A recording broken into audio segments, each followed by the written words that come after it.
ये 10 सवाल हैं, 5 का भी जवाब दे दे। इलेक्शन कमीशन ऑफ इंडिया राजनीति छोड़ दूंगा या तो election commission of India ballot paper से चुनाव करे। Need not to mention that all over the world the EVM machine has been done away with. America, Germany, Netherlands, all over the world. और supreme court के जज ने इसका lead किया था। इससे 2-3 चीजें उन्होंने सवाल किया था। दूसरा है बीबीपी वेरीफाई इसलिए before the board. Vote cast करने के पहले वो स्लिप को वेरीफाई नहीं कर सकता वोटर को। दूसरा एंड टू एंड यानी बैलेट यूनिट से लेकर के कंट्रोलिंग यूनिट तक कोई वेरिफिकेशन सिस्टम नहीं है। तो ये दूसरा सवाल है जो इसकी रिपोर्ट है सिटीजन्स कमीशन ऑन इलेक्शन। तीसरा सवाल मैं पूछता हूं, ये कुल मिला के 22 को बन गया और जो वोटर वेरिफाइबल पेपर ट्रेल है, ऑडिट ट्रेल है, वो 7 मिनट्स के लिए दिखता है। कमीशन इंडिपेंडेंट बॉडी है। अब तो फॉरेन की कंपनी जो चिप देती है, चिप में क्या दिया है न उसको बीईएल को पता है, न इलेक्शन कमीशन ऑफ इंडिया को पता है, न मिनिस्ट्री को पता है, न इलेक्शन कमीशन को पता है।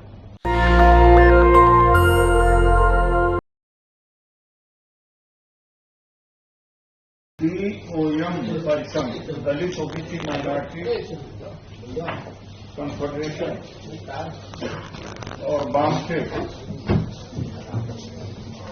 भाव मेश्राम जी जिसके अध्यक्ष हैं, शुरुआत इनिशिएशन हुआ वरिष्ठ नेता कांग्रेस के दिग्विजय जी की उपस्थिति में। दिग्विजय जी आज मध्य प्रदेश में हैं।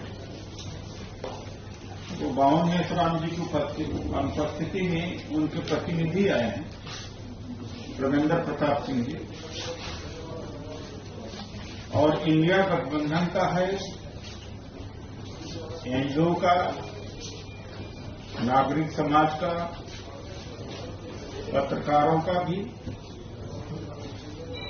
मैं आउटसेट में कहना चाहूंगा कि मैं राजनीतिक हूं प्रोफेशनली, आप पत्रकार हैं, लेकिन कभी कभी ऐसा होता है कि neither you are journalist nor I am politician, I must perform a conscious citizen। आपको उसी तरीके से कि जैसे मैं पत्रकारों से नहीं बात कर रहा हूं, एक जिम्मेदार नागरिक से बात कर रहा हूं। ये 10 सवाल हैं, 5 का भी जवाब दे दे। इलेक्शन कमीशन ऑफ इंडिया राजनीति छोड़ दूंगा या तो election commission of India ballot paper से चुनाव करे। Need not to mention that all over the world the EVM machine has been done away with. America, Germany, Netherlands, all over the world. मैं ये सवाल करता हूं, आपका समय न लेते हुए ज्यादा। पहला सवाल है, आपको हैंडआउट मिल गया होगा, एक ब्लैक बॉक्स है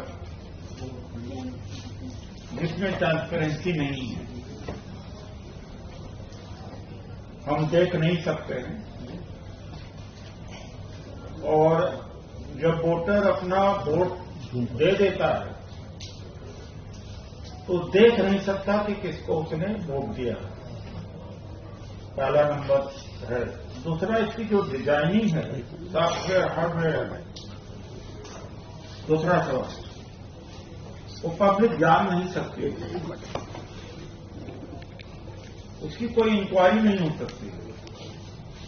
इसके लिए सिटीजन कमीशन ऑन इलेक्शन में बना था जिसमें चीफ जस्टिस नहीं तो जज ऑफ सुप्रीम कोर्ट भी थे, Deva Sahayam ji senior IAS officer, world level के साइंटिस्ट, प्रोफेसर सुभाषिष बनर्जी जो अशोका यूनिवर्सिटी में है, दुनिया के और देश के भी कंप्यूटर साइंटिस्ट और वैज्ञानिक भी इस कमेटी में थे। इस कमेटी ने कंक्लूड किया, क्या कंक्लूजन रहा है कि उसका पूरी दुनिया के ग्लोबल की हैकिंग पॉसिबल है, टेम्परिंग पॉसिबल है, स्पूरियस वोट इंजेक्शन बाहर से वोट इधर उधर किया जा सकता है। ये उनकी एक्सपर्ट की कमेटी है, इलेक्शन कमीशन जवाब दे दे।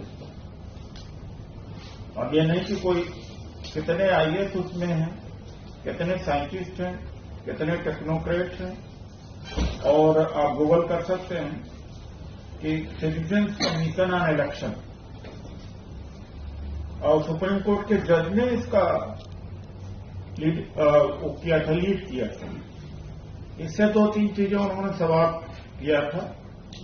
दूसरा है बीबीपीसी वेरीफाई इसलिए बिफोर द वोट कास्ट करने के पहले वो स्लिप को वेरीफाई नहीं कर सकता वोटर को। दूसरा एंड टू एंड यानी बैलेट यूनिट से लेकर के कंट्रोलिंग यूनिट तक कोई वेरिफिकेशन सिस्टम नहीं है। तो ये दूसरा सवाल है जो इसकी रिपोर्ट है सिटीजन्स कमीशन ऑन इलेक्शन।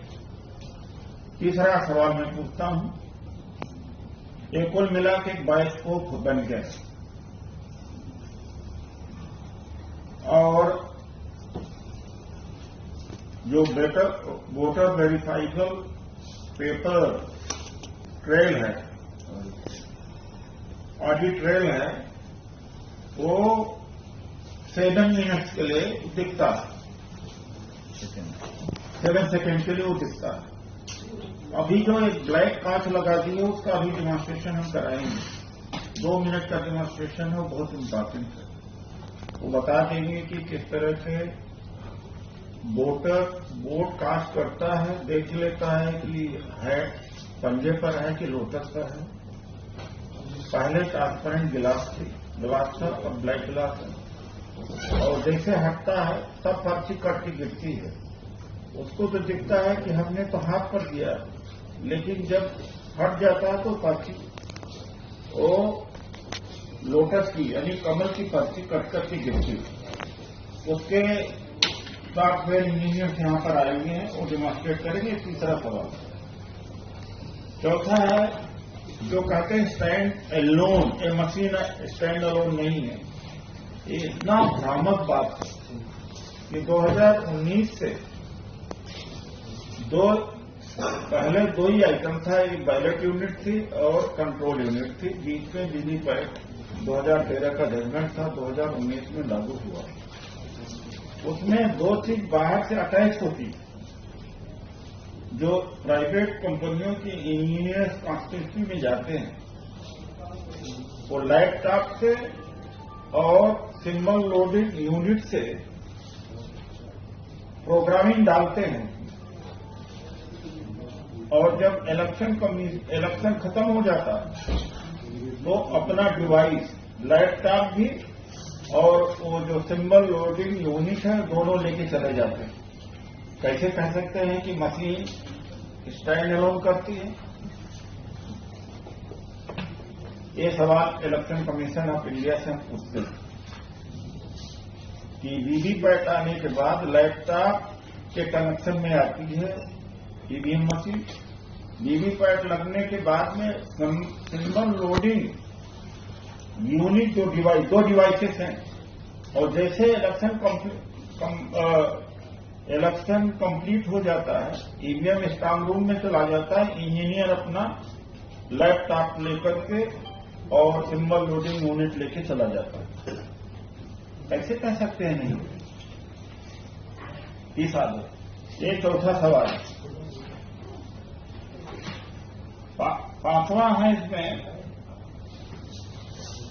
कि वीवीपैट सबसे पहले काउंटिंग होनी चाहिए वीवीपैट का, अगर उसके बाद में काउंटिंग होनी चाहिए माइक्रो कंट्रोलर यूनिट जो रिकॉर्ड करती है,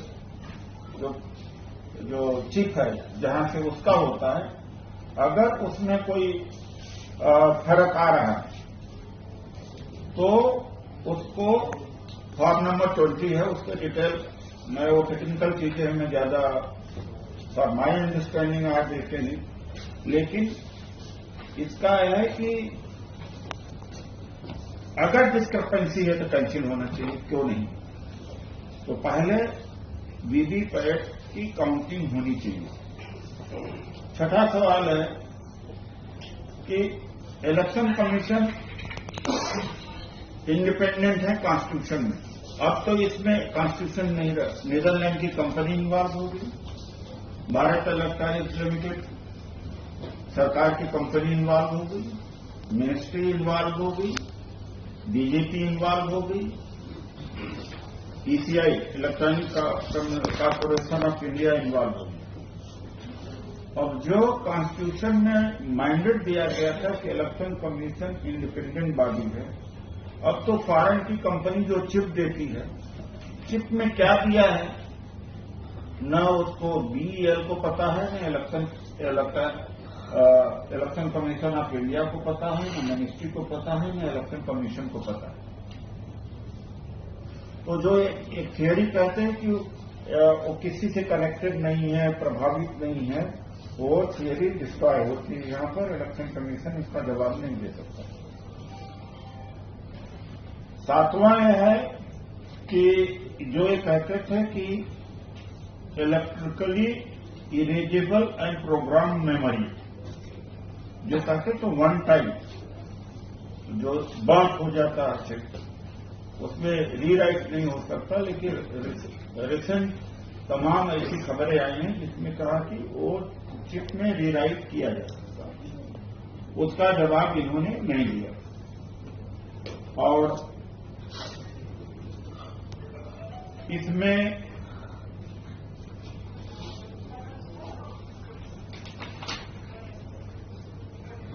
नाइन्थ है कि एक हमने के बूथ कैप्चरिंग वगैरह की वजह से ईवीएम लाई गई थी, तो वो जमाना था।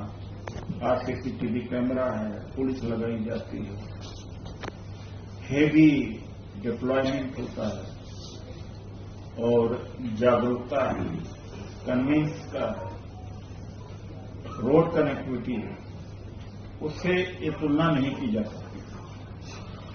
फिर एक लॉजिस्टिक की बात कहते हैं कि जब पंचायत का चुनाव बैलेट से हो सकता है तो ये सस्ता है, यानी ईवीएम मशीन 2 लाख से ज्यादा की कीमत की आती है और बैलेट पेपर इतना महंगा नहीं होता, छापना इतना महंगा नहीं होता।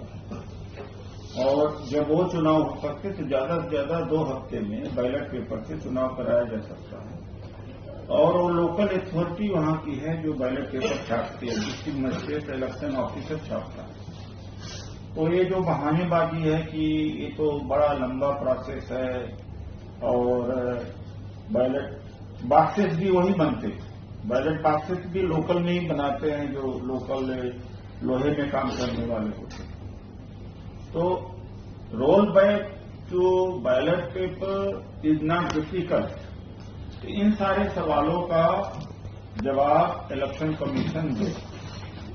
अगर इलेक्शन कमीशन देता है तो ठीक है, नहीं 2 परसों 22 फरवरी को इसमें सीपीएम, सीपीआई, आरजेपी, कांग्रेस तो है ही है, डीएमके जितने हैं, वामसेट है और नागरिक समाज और गुरनाम सिंह चढ़ूनी भी आने वाले तो नहीं है, किसान संगठन, बहुजन मुक्ति पार्टी भी है, तो सब लोग उस प्लेटफॉर्म पर परसों आए और परसों से आगाज शुरू होगी। नहीं, ऐसा प्रयास ये जो कुछ लोग अभी जंतर मंतर करते हैं, इसकी शुरुआत मैंने ही की थी। 5 नवंबर को हमने रैली की थी रामलीला मैदान में ईवीएम के खिलाफ, तब संज्ञान नहीं लिया गया। जब 3 राज्यों का चुनाव हारा और रिजल्ट बड़े सरप्राइजिंग आए, बीजेपी के लोग भी सरेंडर कर चुके थे मध्य प्रदेश छत्तीसगढ़ में। जब रिजल्ट आए तब लोगों का नजर ज्यादा गई, तो 3 दिसंबर के बाद में हमने शुरू की पहली मीटिंग, दूसरी मीटिंग। उसमें से फिर कुछ एडवोकेट लोग आए, इसमें महमूद परासा जी जुड़े, राजेंद्र पाल गौतम जी जुड़े। फिर हमने वो लोग तो ज्यादा कदा वकील लोग करते हैं, बहुत अच्छा करते हैं, लेकिन हमने देखा कि जब तक पॉलिटिकल पार्टी इन्वॉल्व नहीं होगी तब तक कुछ हो नहीं सकता।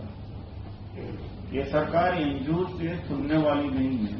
एनजीओ से क्या एक एफआईआर दर्ज नहीं हो सकती। जब किसान अपनी समस्या को लेकर के खुद लड़ रहा तो पॉलिटिकल पार्टी जब अपनी समस्या को लेकर लड़े, हम उनके पीछे हैं, उनके साथ हैं। अगुवाई उन्हीं को करना है और करना उन्हीं को चाहिए। तो अब एक तरह से अगुवाई उन्हीं की तरफ है। हमने राष्ट्रीय अध्यक्ष जी से अभी किसी बातचीत किया, दिल्ली में हैं तो उनका भी संबोधन होगा। तो इस तरह का हमने 10 सवाल इलेक्शन कमीशन ऑफ इंडिया को दिया है। तब तक जवाब दे नहीं पाएगी।